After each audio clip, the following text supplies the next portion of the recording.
Abramos, irmãos, a palavra de Deus no Salmo 131.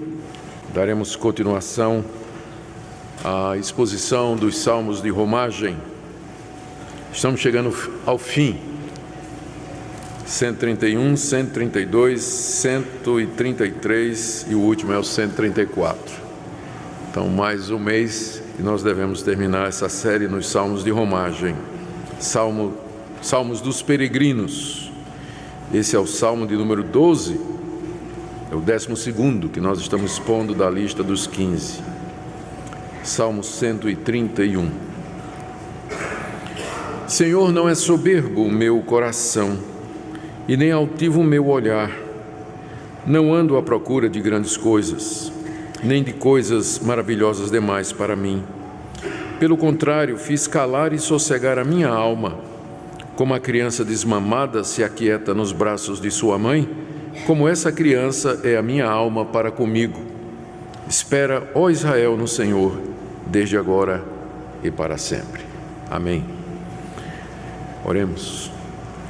Ó Deus, que essa declaração de Davi seja a nossa, que com confiança nós possamos dizer que aquietamos nossa alma, o nosso coração, e que estamos tranquilos e confiantes como um bebezinho nos braços de sua mãe, e que a nossa esperança está somente no Senhor, agora e para todo sempre. Dê que a exposição desse salmo, Senhor, alimente o teu povo nessa manhã.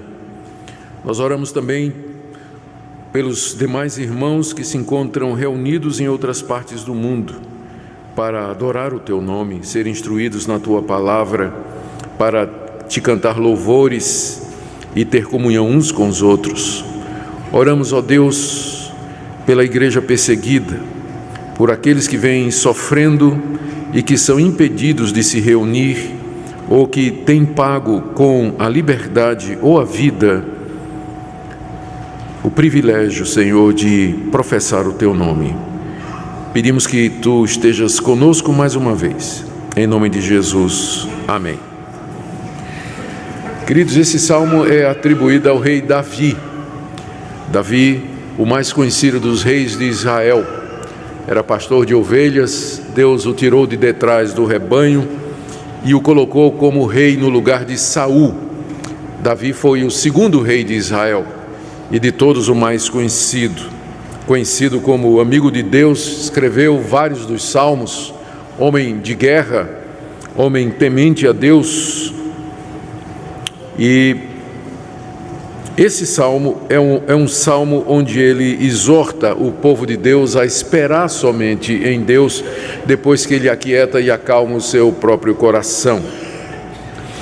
Geralmente os salmos foram escritos durante alguma situação, algum ambiente vivencial que deu origem à forma do salmo, a maneira como ele foi escrito, ou ao tema dele. E os estudiosos se perguntam qual foi a situação na vida do rei Davi que o levou a escrever esse salmo de 3 estrofes, pequenininho.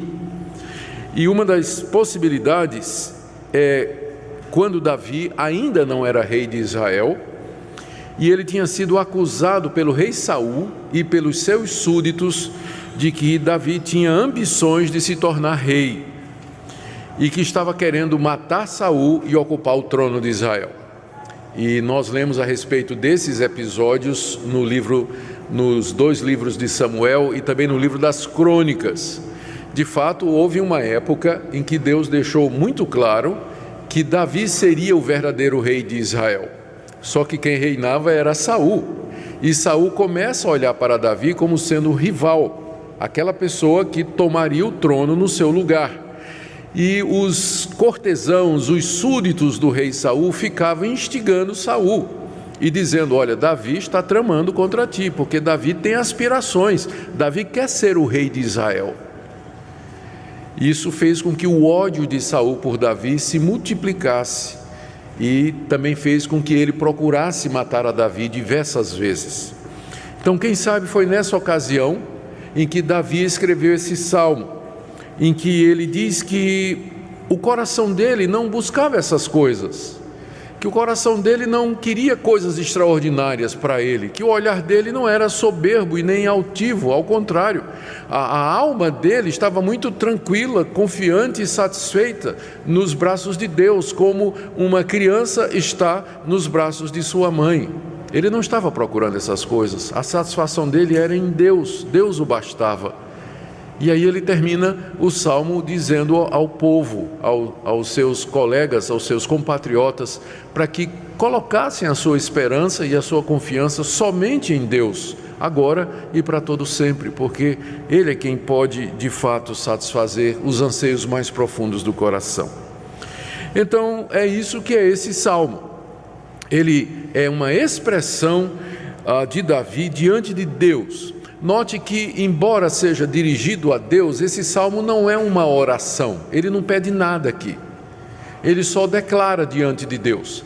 É como se ele, quando ouviu aquelas acusações, ele chegou na presença de Deus e disse: Senhor, eu vou responder a essas acusações diante de Ti. O Senhor me conhece, o Senhor sabe que meu coração não está procurando essas coisas, o Senhor sabe que eu não planejo coisas grandes demais para mim, o Senhor sabe que a minha alma está tranquila, segura, e que o Senhor é a minha única satisfação e minha única esperança.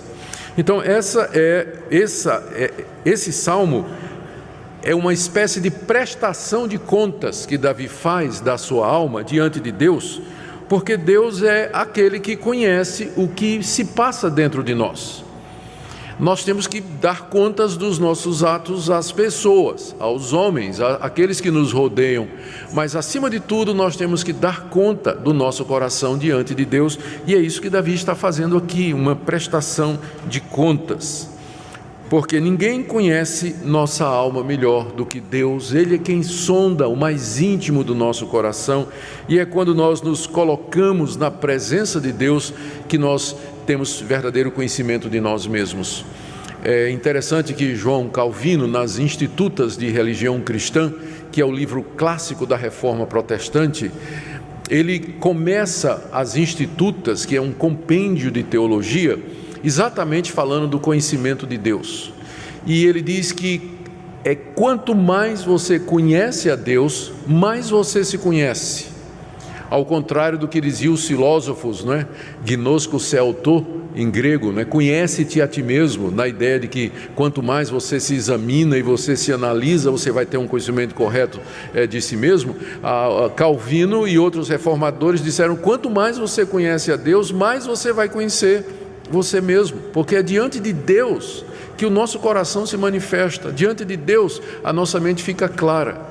Quantas vezes eu tenho me chegado diante de Deus confuso, perplexo, e começo a orar, começo a buscá-lo, a ler a Escritura, conversar com Deus, e de repente fica claro o que está no meu coração, as minhas verdadeiras intenções, os motivos do meu coração se aclaram na presença de Deus, porque é diante de Deus que nós nos conhecemos e conhecemos o nosso coração. O nosso coração, a Bíblia diz, é desesperadamente corrupto. E o profeta Jeremias, que disse isso, pergunta: quem o conhecerá? Nós não conhecemos o nosso coração profundamente, e com frequência nós somos enganados por ele.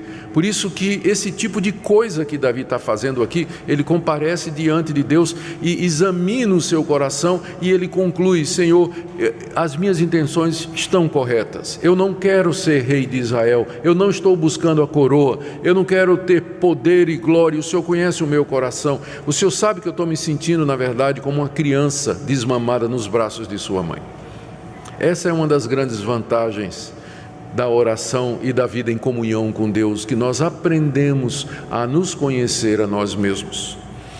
É interessante que depois da Reforma Protestante, os salmos foram metrificados, inclusive por João Calvino, e os salmos eram cantados. E tinha muita gente que achava que não devíamos cantar o Salmo 131, porque é muito ousado. Olha o que o Salmo está dizendo: Senhor, o meu coração não é soberbo, nem é altivo o meu olhar, não ando à procura de grandes coisas, nem de coisas maravilhosas demais para mim. Quem é que pode cantar isso? Quem é que pode dizer de todo o coração que isso é verdade a respeito do seu coração? Então, tinha muitos que depois da Reforma Protestante achavam que cantar isso aqui seria hipocrisia ou falsa humildade. Mas uma resposta que se deu para isso é que os salmos foram escritos para nos ensinar. Nós podemos cantar um salmo como esse, podemos ler em conjunto um salmo como esse, como expressão do que vai na nossa alma, porque eles foram feitos para nos ensinar aquilo que nós devemos ser e de que maneira nós podemos obter o ideal que é colocado aqui. A gente pode ler esse salmo juntos, ainda que seja para dizer: ó Deus, faz com que o meu coração seja como Davi. Faz com que eu possa dizer isso de todo o coração. Faz com que o meu coração seja humilde, como o de Davi, para que eu possa declarar essas verdades diante de Ti. Então, é isso que é esse salmo. É uma prestação de contas, é uma avaliação sincera das intenções do coração diante de Deus e que deveria ser cantado pelos peregrinos à medida que eles caminhavam para Jerusalém, dizendo que a confiança deles estava somente em Deus, assim como uma criança depende, confia e descansa nos braços da sua mãe. Vamos ver então os 3 versículos que aqui nós temos. No primeiro versículo, Davi nega que está sendo movido pela soberba. No segundo versículo, ele diz qual o verdadeiro estado da sua alma, ele aquietou a sua alma. E no terceiro versículo, ele exorta o seu povo a confiar somente em Deus. Então, em primeiro lugar, verso 1, Davi nega que está sendo movido pela soberba. Senhor, não é soberbo o meu coração, não é altivo o meu olhar, não ando à procura de grandes coisas e nem de coisas maravilhosas demais para mim. Se a situação em que Davi escreveu esse salmo é aquela que eu descrevi no início, antes dele se tornar rei, sendo acusado de que ele tinha ambições políticas, então o salmo faz todo sentido. Ele está dizendo aqui: Senhor, não é soberbo o meu coração, ou seja, o meu coração não é orgulhoso. Eu não estou querendo ser rei, eu não estou querendo assumir uma posição de domínio e de glória sobre os demais membros do meu povo. Não há essa soberba no meu coração. Não é que Davi está dizendo que ele nunca foi soberbo, mas com respeito àquele assunto, o coração dele estava em paz. Em seguida ele diz: o meu olhar não é altivo. Ou seja, eu não olho para as pessoas de cima para baixo, que é um sinal de desprezo. Eu não menosprezo as outras pessoas como se eu fosse alguém e os outros não sejam nada. Não me considero maior ou acima das pessoas que estão ao meu redor. O meu olhar não é altivo. A gente sabe quando uma pessoa olha para a gente com altivez, né? O pessoal olha meio atravessado. Tem gente que sabe exatamente com o olhar dizer o seguinte: você não vale nada. Só com o olhar, né, a gente fica, a pessoa olha, só o olhar da pessoa a gente fica desse tamanhinho, né, aquele olhar de desprezo, não precisa dizer nada. Mas Davi diz: Senhor, o meu olhar não é altivo, eu não estou olhando para as pessoas assim, exatamente porque o meu coração não é soberbo. Não é soberbo, eu não estou querendo essas coisas, não estou me julgando acima dos outros. Ainda ele diz: não ando à procura de grandes coisas, ou seja, Senhor, Tu me conheces, eu não estou secretamente lá no íntimo do meu coração querendo coisas maravilhosas demais para mim, que é o que ele vai dizer em seguida. Eu não estou procurando aquilo que está acima da minha capacidade e para o qual eu não fui preparado nem destinado por Ti. Eu me contento com aquilo que o Senhor me deu. Eu quero viver dentro daquilo que o Senhor me proporciona. Eu não passo minha vida procurando ser mais, ter mais e sempre alcançar uma posição maior e mais elevada. Não, Senhor, eu não ando à procura de grandes coisas. Eu estou satisfeito com a porção que o Senhor me deu na minha vida. E a quarta negativa dele, final do verso 1, eu não procuro coisas maravilhosas demais para mim. Tem gente que acha que não tem nada maravilhoso demais para ele, não é? Tem gente que acha que é o rei da cocada preta e que ele pode tudo e que ele é capaz de tudo, ele tem uma opinião sobre tudo, ele sabe sobre tudo, já leu sobre tudo, conhece tudo, né? É aquela pessoa que sempre tem que estar por cima, E Davi diz: Senhor, eu não sou assim. Eu não estou procurando coisas maravilhosas demais para mim. Eu estou satisfeito com as coisas normais do dia a dia. Eu não estou querendo que o Senhor faça nada extraordinário na minha vida. Eu me contento em viver a vida comum como pastor de ovelhas. É o que ele era provavelmente quando escreveu isso aqui. Eu sou pastor de ovelhas. É assim que eu ganho minha vida, é assim que eu sustento a minha família. O pessoal está dizendo que eu estou querendo ser rei, mas não é verdade. Eu, rei? Senhor, isso é maravilhoso demais. Quem sou eu para ocupar o trono de Israel? Mas tem gente que, ao contrário, diz assim, quando ouve a notícia: você vai ser rei de Israel. Ele diz: já era tempo. Vocês já deviam ter reconhecido que eu sou o cara mesmo, né? Eu sou o cara. É por isso que de vez em quando nós vamos ter eleição aqui, para oficial, uma das perguntas que eu faço aos candidatos é: quem de vocês vai ficar chateado se não for eleito? E se ele levantar a mão, não vote nele, porque ele está exatamente procurando coisas maravilhosas demais. Porque o verdadeiro humilde, ele não procura essas coisas, e quando ele é agraciado ou indicado com a posição de honra, ele até fica surpreso, né? Como é que eu não sou digno disso? Como é que eu fui alçado a essa posição? Davi expressa a humildade do seu coração aqui diante de Deus. Vocês percebem quão sério é isso? Porque ele não está falando diante dos homens. Uma coisa é você chegar para alguém e dizer: não sou orgulhoso não tenho essas pretensões não. Outra é você se ajoelhar e sinceramente diante de Deus dizer: Senhor, sonda o meu coração. O Senhor conhece as minhas intenções, meu olhar não é altivo, meu olhar não é soberbo, eu não procuro essas coisas grandes, nem coisas maravilhosas demais para mim. Qual era então o verdadeiro estado da sua alma? E aqui passamos para o versículo 2, onde Davi agora faz o contrário. Primeiro ele diz o que não estava no coração dele, e agora ele descreve como é que ele sente o seu coração. Ele diz aqui no verso 2, pelo contrário, ou seja, em contraste com essas coisas aí, soberba, altivez, procura de coisas maravilhosas demais, pelo contrário, eu fiz calar e sossegar a minha alma. Não é que ele não era tentado com essas coisas, porque até o profeta Samuel o havia ungido como rei de Israel, e disse: você vai ser rei de Israel. É claro que Davi pensou a respeito daquelas coisas, mas ele fez calar a alma dele, sossegar o coração dele, como se ele dissesse: Senhor, se o Senhor vai me fazer rei de Israel, que seja no tempo do Senhor e no modo do Senhor. Eu não vou levantar a mão contra o ungido do Senhor, que é Saul, mas eu vou esperar o tempo do Senhor.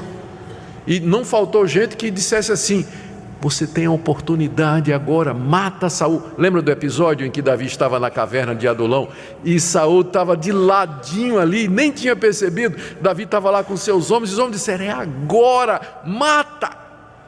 E Davi disse: meu coração não está à procura de grandes coisas, irmãos. Se Deus for me dar o reino, será da forma dele, da maneira dele, do tempo dele. Mas o meu olhar não é altivo, eu não olho de cima para baixo para Saul. Eu não quero acabar com a vida dele. Eu não sou digno de estar no trono de Israel. Eu já aquietei, sosseguei, calei a minha alma. Gente, que exercício extraordinário de humildade. Isso aqui chama-se domínio próprio, que é fruto do Espírito, e está lá em Gálatas capítulo 5. O fruto do Espírito é domínio próprio. E o homem que domina o seu coração, ele domina tudo mais. Ele aquietou o seu coração. Coração, sossega, cala a boca, fica tranquilo. Não pensa nessas coisas. Não fica alimentando esses pensamentos. Não fica imaginando a glória de estar sentado naquele rei. Não fica pensando quantos quilos é a coroa de ouro, quantos servos você vai ter. Não pensa, aquieta, não vou nem pensar nessas coisas. E Davi aquietou o seu coração, calou o coração diante de Deus. E ele usa uma figura, ainda no verso 2, para descrever bem aquilo que ele estava sentindo. Ele diz: como uma criança desmamada se aquieta nos braços de sua mãe, como essa criança é minha alma para contigo, ó Deus. Essa é uma figura muito bonita. A criança inquieta. Todo mundo sabe o que é um menino com fome, não é? E ele começa a gritar de madrugada, ele quer mamar, não tem acordo com ele, nada, ele não, vai gritar, até que ele mama, e depois que ele acaba de mamar, que ele fica satisfeito, ele relaxa, né? Lá nos braços da mamãe, parece um anjinho, e fica lá dormindo, né? Tranquilo. E Davi usa essa figura de uma criança que mamou e agora está satisfeita nos braços de sua mãe. Ele diz: da mesma forma que aquela criança está ali nos braços de sua mãe, a minha alma está nos teus braços, ó Deus. Então essa figura, ela expressa 3 pensamentos. O primeiro é de total dependência. Uma criança de peito, ela depende completamente da sua mãe, ela não se alimenta sozinha, ela depende do leite materno, e é isso que aquieta o desejo dela. Então a primeira ideia que é transmitida aqui com essa figura é da total dependência, como um bebezinho depende da sua mãe para viver. Davi diz: a minha alma também depende do Senhor, e é isso que alimenta a minha alma, e não desejos de grandeza. A segunda ideia que passa essa figura aqui é de plena satisfação. Um bebezinho, depois que foi desmamado, né, alimentado, ele parou de mamar, ele está nos braços da mãe completamente satisfeito. Antes ele estava chorando, né? Antes ele estava gritando, mas agora ele está rindo, até ronronando, né? Está ali nos braços da mãe, fazendo gracinha, ou então dormindo tranquilo. Por quê? Porque ele está satisfeito, completamente satisfeito. Ele não está pensando mais em nada, a não ser naquela satisfação, naquela sensação de satisfação que ele está sentindo. Mas há também uma terceira ideia que nos é transmitida por essa figura. Primeiro, de dependência; segundo, de satisfação; e terceiro, de segurança. O bebê está ali nos braços de sua mãe, ele se sente seguro, ele não se preocupa com nenhuma ameaça, ele não está imaginando que coisa alguma possa atingi-lo, mas ele se sente protegido e seguro nos braços de sua mãe. Era assim que Davi se sentia com relação a Deus: protegido, satisfeito, seguro, totalmente dependente. E por isso a alma dele estava tranquila. Por isso, ele não estava procurando coisas grandes demais, porque quando o crente está satisfeito em Deus, ele não vive à procura dessas coisas. A alegria dele é em Deus e nas coisas de Deus. Buscar em primeiro lugar o reino de Deus e a sua justiça, e as outras coisas serão acrescentadas. Mas quando a gente inverte isso, a alma se inquieta, a alma se agita. A pessoa vive num constante estado de angústia e de preocupação. Mas quando ela encontra em Deus plena satisfação, ela se aquieta como esse bebê. O coração não está procurando coisas maravilhosas demais. O olhar não é altivo, nem o coração orgulhoso, porque está satisfeito nos braços de sua mãe como um bebê. A satisfação plena em Deus, queridos, é o remédio mais eficaz contra a altivez, soberba, desprezo pelos outros, busca da própria glória, inquietação, insatisfação e desespero. É a plena satisfação em Deus. E é por isso, tendo aprendido essa lição, que Davi vai um passo mais além, agora o verso 3, e ele agora quer que o seu povo, daquele que vai ser seu povo, os seus colegas, eles experimentem a mesma coisa, os seus compatriotas. No verso 3 ele diz: espera, ó Israel, no Senhor, desde agora e para sempre. Espera, ó Israel, no Senhor, desde agora e para sempre. Assim como a criança espera na sua mãe, espera por sustento, espera por segurança, espera por satisfação, assim espera em Deus, que seja Deus a razão da tua existência, Israel, que seja Ele a fonte de satisfação plena agora e para todo sempre. Espera. Esperar, né, transmite a ideia de esperança. Ponham a sua esperança no Senhor. E essa esperança, quando Davi diz isso, espera no Senhor, a nação de Israel, essa esperança está baseada em duas coisas. Primeiro, em quem Deus é. Quem é Ele? Ele é o Deus da aliança, Ele é o Deus de Israel, é o Deus todo-poderoso, é o Deus onisciente, misericordioso e bom, que nos conhece, que nos sustenta, que nos ama. Eu só posso esperar em Deus porque eu sei quem Ele é. A minha esperança está nele porque eu sei quem Ele é.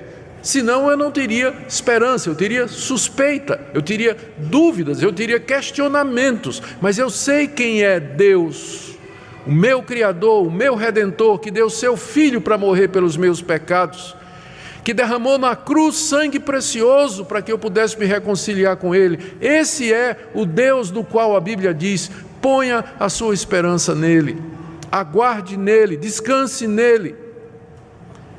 Espera, ó Israel, no Senhor, pelo que Ele é e pelo que Ele prometeu. Deus nos fez promessas maravilhosas. Ele nos prometeu a vida eterna no seu Filho Jesus Cristo. Ele nos prometeu a ressurreição, a imortalidade.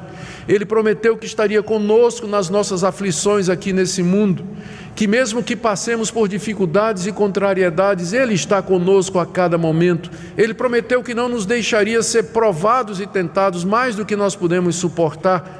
Por isso, espere em Deus, aquiete a sua alma, não busque coisas grandes demais, nem seja altivo o seu olhar, nem soberbo o seu coração, mas espere em Deus e descanse nele para o encontro da paz aqui nesse mundo.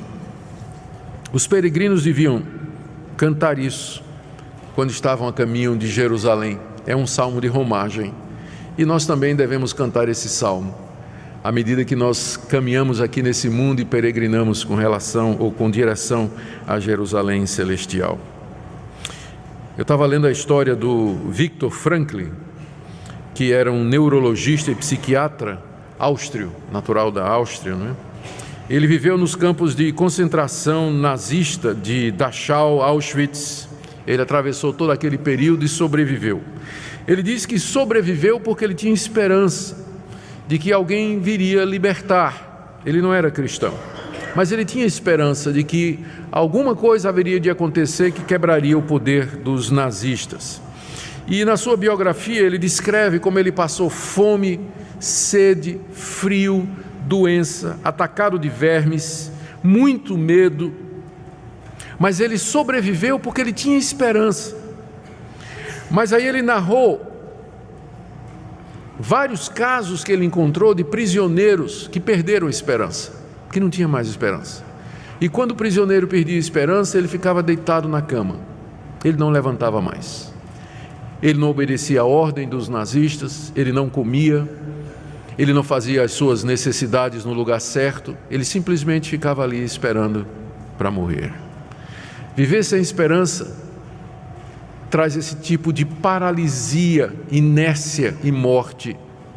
A nossa esperança como cristãos não está nas coisas grandes e maravilhosas, naquilo que nós podemos obter e conquistar com o nosso mérito, mas a nossa esperança que nos ajuda a viver nesse mundo está no Senhor, Deus de Israel, Criador dos céus e da terra, nosso Redentor. E nessa manhã eu queria convidar você a colocar a sua esperança somente nele. Talvez você esteja aflito, seu coração está turbado, seu coração está agitado, pensando numa série de coisas, mas eu queria que você no fundo do seu coração orasse esse salmo e dissesse: Senhor, aquieta meu coração, satisfaz a minha alma como uma criança, faz-me sentir a segurança que há nos teus braços, dê que eu viva em paz aqui nesse mundo, dê que eu confie em ti, nas tuas promessas, para que eu possa dar testemunho de quem tu és e que vale a pena servir ao Deus vivo, agora e para todo sempre. Amém. Fiquemos em pé, irmãos, e oremos, encerrando o nosso culto nesse instante.